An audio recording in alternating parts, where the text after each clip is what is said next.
Hello students, स्वागत है आप सभी का आपके अपने YouTube channel Prince food education में। आज की इस क्लास में हम आपको समकालीन भारत और शिक्षा के महत्वपूर्ण क्वेश्चंस बताएंगे।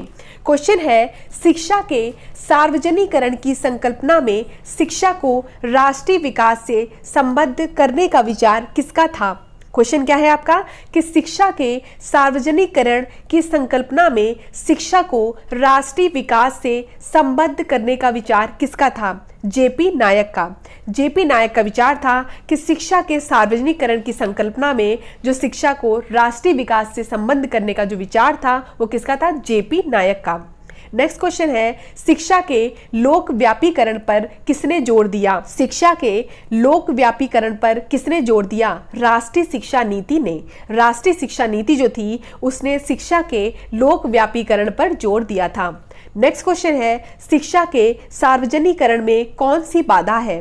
पहला है रटने पर बल, दूसरा है सैद्धांतिक पाठ्यक्रम, तीसरा है व्यवसाय शून्य शिक्षा और चौथा है सभी। तो शिक्षा के सार्वजनिकरण में कौन सी बाधाएं हैं। रटने पर बल, सैद्धांतिक पाठ्यक्रम और व्यवसाय शून्य शिक्षा, ये सभी जो हैं वो सार्वजनिकरण में बाधाएं हैं। शिक्षा के सार्वजनिकरण में बाधाएं हैं।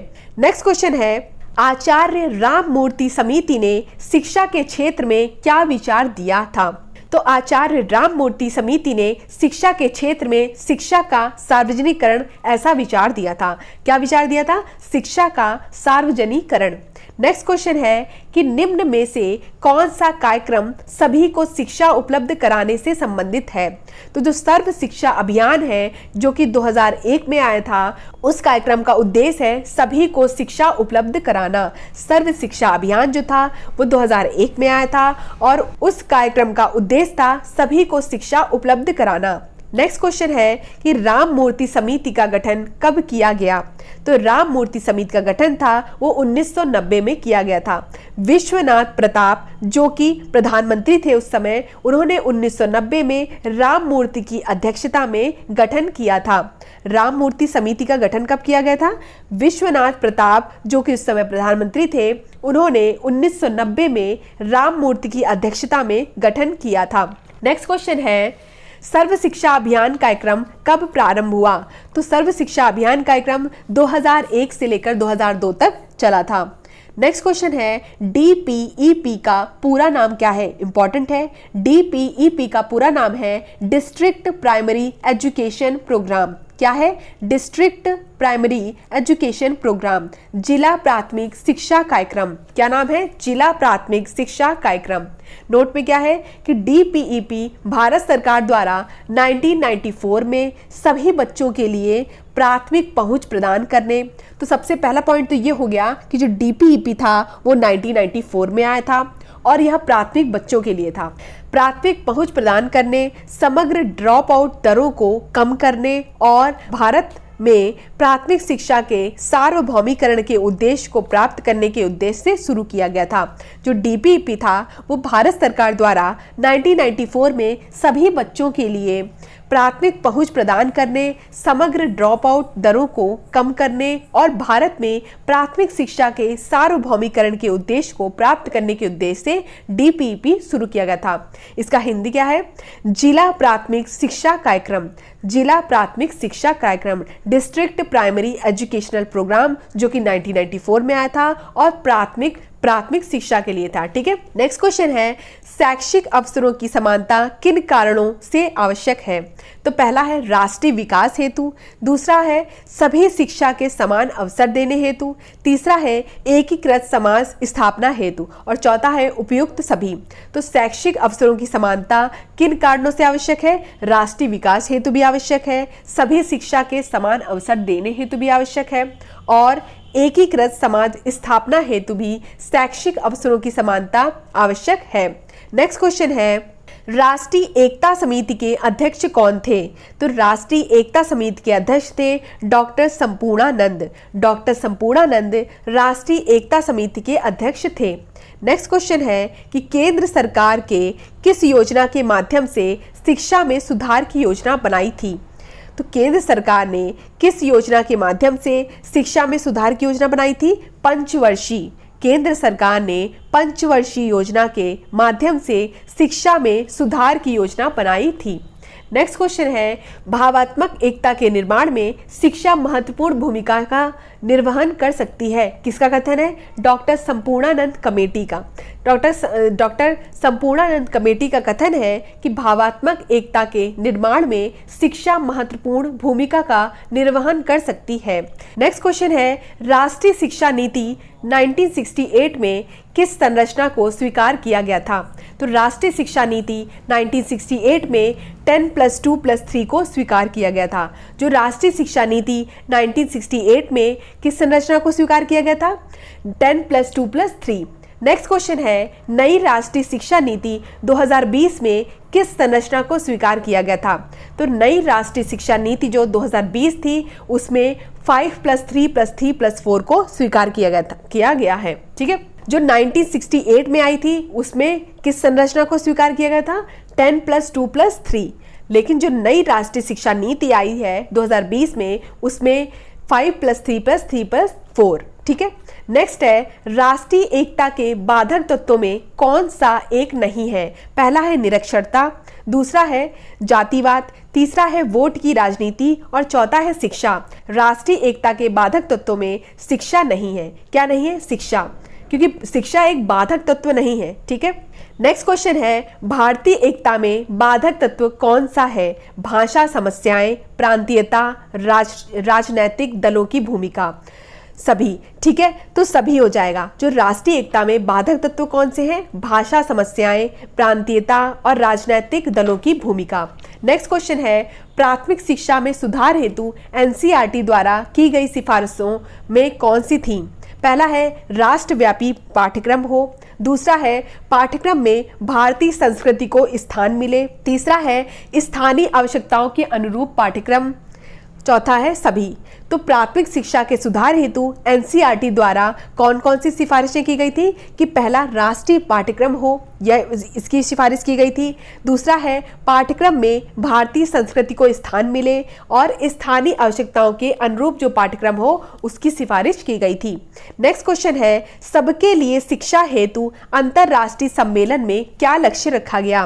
तो सबके लिए शिक्षा हेतु अंतर्राष्ट्रीय सम्मेलन में प्रौढ़ शिक्षा, प्राथमिक शिक्षा और साक्षरता सभी का लक्ष्य रखा गया था। ठीक है, सबके लिए शिक्षा में किसका किसका लक्ष्य रखा गया था? प्रौढ़ शिक्षा, प्राथमिक शिक्षा और साक्षरता। नेक्स्ट क्वेश्चन है, नामांकन को सार्वभौमिक बनाना किस शिक्षा का उद्देश्य था? तो नामांकन को सार्वभौमिक बनाना शिक्षा का सार्वभौमिकरण उद्देश्य था। नामांकन को सार्वभौमिक बनाना किस शिक्षा का उद्देश्य था? तो शिक्षा का सार्वभौमिकरण का उद्देश्य था। क्वेश्चन है, यदि हमारे बच्चों को आज शिक्षा से वंचित रखा जाएगा तो भारत सरकार की कल क्या दशा होगी? यह विचार किसका है? जवाहरलाल नेहरू का। जवाहरलाल नेहरू ने कहा था कि यदि हमारे बच्चों को आज शिक्षा से वंचित कर दिया गया तो भारत की कल क्या दशा होगी? मतलब भारत की कल बहुत ही भयानक दशा होगी। नेक्स्ट क्वेश्चन है कि सार्वभौमिक शिक्षा हेतु शिक्षक और छात्र का क्या अनुपात था? तो सार्वभौमिक शिक्षा हेतु शिक्षक और छात्र का अनुपात 1:40 था। मतलब एक शिक्षक पर 40 बच्चों की बात की गई थी। नेक्स्ट क्वेश्चन है कि राज्य इस संविधान के लागू किए जाने के समय से 10 वर्ष के अंदर सभी बच्चों के लिए जब तक कि वे 14 वर्ष की आयु पूर्ण नहीं कर लेंगे निःशुल्क एवं अनिवार्य शिक्षा प्रदान करने की चेष्टा करेगा। कौन से अनुच्छेद में यह कहा गया है कि राज्य इस संविधान के लागू किए जाने के समय से 10 वर्ष के अंदर सभी बच्चों के लिए जब तक कि वे 14 वर्ष की आयु पूर्ण नहीं कर लेंगे निःशुल्क एवं अनिवार्य शिक्षा प्रदान करने की चेष्टा करेगा। किस अनुच्छेद में कहा गया है? अनुच्छेद 45 में कहा गया है। नेक्स्ट क्वेश्चन है, नई शिक्षा नीति 2020 के अनुसार शिक्षक छात्र के अनुपात को कितना करने का लक्ष्य रखा गया है? कितना करने का लक्ष्य रखा गया है? 1:30। मतलब एक शिक्षक पर 30 बच्चों को रखने के लिए नई राष्ट्रीय शिक्षा नीति 2020 वाली में बात कही गई है। नेक्स्ट क्वेश्चन है, शिक्षण प्रशिक्षण की जिम्मेदारी जिला स्तर पर किसे दी गई है? तो जो शिक्षण प्रशिक्षण की जिम्मेदारी है वह जिला स्तर पर डाइट को दी गई है। किसको दी गई है? डाइट को। शिक्षण प्रशिक्षण की जो जिम्मेदारी है वो जिला स्तर पर डाइट को दी गई है। नेक्स्ट है, खुले स्कूलों के साथ किस प्रकार की शिक्षा से बच्चों को जोड़ने का प्रयास किया गया? खुले स्कूलों के साथ अनौपचारिक जो शिक्षा थी उससे बालकों को जोड़ने का प्रयास किया गया। नेक्स्ट क्वेश्चन है, सार्वजनिक पुस्तकालयों, जन शिक्षण निलायों आदि में व्यवस्था किस प्रकार की शिक्षा के प्रसार हेतु की गई? सार्वजनिक पुस्तकालयों, जन शिक्षण निलायों आदि की व्यवस्था में किस प्रकार की शिक्षा के प्रसार हेतु की गई? अनौपचारिक। नेक्स्ट क्वेश्चन है, शिक्षा को नीति, गुणवत्ता तथा समानता से जोड़ने का प्रयास किस योजना का था? शिक्षा को नीति, गुणवत्ता तथा समानता से जोड़ने का प्रयास किस योजना का था? MLL, minimum levels of learning का था। शिक्षा को नीति, गुणवत्ता तथा समानता से जोड़ने का जो प्रयास था वो MLL का था। प्रश्न क्या है कि MLL योजना के क्या उद्देश्य थे? तो पहला है शिक्षण उपलब्धियों का प्रारंभिक मूल्यांकन, दूसरा है शिक्षकों का प्रारंभिक और पुनरावर्तन अनुस्थापन, तीसरा है यूनिट परीक्षाएं तथा अन्य मूल्यांकन सामग्रियां तैयार करना। तो MLL का उद्देश्य था शिक्षण उपलब्धियों का प्रारंभिक मूल्यांकन भी था, शिक्षकों का प्रारंभिक और पुनरावर्तन अनुस्थापन भी था, यूनिट परीक्षाएं तथा अन्य मूल्यांकन सामग्रियां तैयार करना भी इसका उद्देश्य था। नेक्स्ट क्वेश्चन है, अपव्यय एवं अवरोधन, बहुत इंपॉर्टेंट है। अपव्यय एवं अवरोधन की समस्या मुख्यतः शिक्षा के किस स्तर पर अधिक पाई जाती है? तो ऐसा कौन सा स्तर है कि जिस पर अपव्यय एवं अवरोधन की समस्या मुख्यतः पाई जाती है? तो जो प्राथमिक स्तर है, प्राथमिक स्तर के जो बालक होते हैं उनमें अपव्यय एवं अवरोधन की समस्या मुख्यतः पाई जाती है। अपव्यय और अवरोधन की समस्या प्राथमिक रूप से शिक्षा के प्राथमिक स्तर के जो 1 से 5 तक के बालक होते हैं, जो 1 से 5 तक के बालक होते हैं उनसे संबंधित होती है। अब ये अपव्यय क्या होता है, अवरोधन क्या होता है? तो अपव्यय किसे कहते हैं? बच्चे का एक ही कक्षा में 1 वर्ष से अधिक समय के लिए रुकना अपव्यय कहलाता है। मतलब क्या हुआ कि एक ही क्लास पे लगातार बने रहना, एक ही क्लास में बार बार फेल होना, रुकना, ठीक है, इसे कहते हैं अपव्यय। तो बच्चे का एक ही कक्षा में 1 वर्ष से अधिक समय के लिए रुकना अपव्यय कहलाता है। नेक्स्ट क्वेश्चन है, अवरोधन किसे कहते हैं? अवरोधन मतलब क्या हुआ? अवरोधन मतलब क्या हुआ? रुकावट या बाधा। अवरोधन का अर्थ है रुकावट या बाधा।